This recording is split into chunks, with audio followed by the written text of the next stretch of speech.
লাইলাতুন নিসফি মিন শাবান প্রচলিত শবে বরাত উপলক্ষে আমাদের করণীয় কি? বিশেষ করে এই রাতে মসজিদে ওয়াজ মাহফিল, দোয়া দরুদ, ইবাদত বন্দেগী এবং নানা ধরনের খানাদানার আয়োজন করা হয়। কোরআন সুন্নাহর আলোকে এগুলো ঠিক কিনা জানলে উপকৃত হবে। ভাইরা আমার, লাইলাতুন নিসফি মিন শাবান যেটাকে আমরা শবে বরাত বলি, এই লাইলাতুন নিসফি মিন শাবানে আল্লাহ তাআলা হিংসুক এবং মুশরিক ছাড়া বাকি মানুষদেরকে, বাকি মুসলমানদেরকে আল্লাহ তাআলা সাধারণ ক্ষমা ঘোষণা করেন মর্মে একটা হাদিস আছে। এছাড়া আরো বেশ কিছু হাদিস আছে যেগুলোর কোনো না অনেকগুলো সনদের মধ্যে কিছুটা দুর্বলতা আছে, কিন্তু মোটের পরে এ রাতের ফজিলত সুসাব্যস্ত এবং প্রমাণিত। কিন্তু এর মানে এই নয় যে এই রাতকে কেন্দ্র করে আমরা যা করি আমাদের দেশে তার সব সঠিক। আমাদের দেশে লাইলাতুল বরাতে মানুষের যে ভিড় মসজিদগুলোতে, এটা তো ভালো জিনিস যে মানুষ মসজিদে আসছে, কিন্তু অন্যদিন না এসে এই রাতে বেশি আসার কারণটা কি?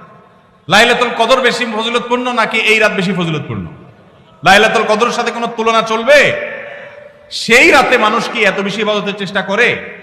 তাহলে এই রাতে এত বেশি চেষ্টার রহস্যটা কোথায়?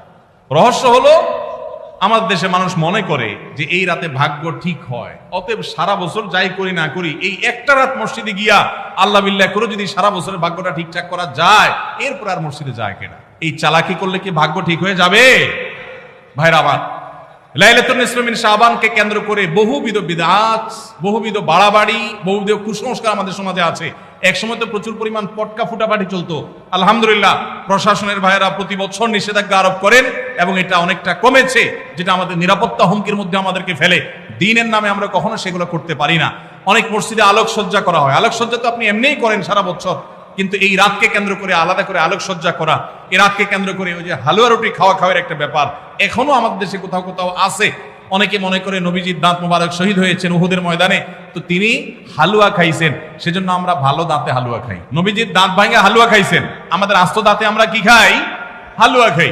আপনার বাপের ঠ্যাং ভেঙে গেছে, উনি একটা লাঠি দিয়া খোড়ায় খোড়ায় হাঁটে, আপনার আস্ত ভালো দুইটা ঠ্যাং আছে, আপনি বাপের মহব্বতে বলছেন বাবা তোমার পাওটা ভেঙে গেছে, সেই মহব্বতে আমি আমার ভালো পাও নিয়ে লাঠি দিয়ে আমি খোড়ায় খোড়ায় হাঁটতেছি।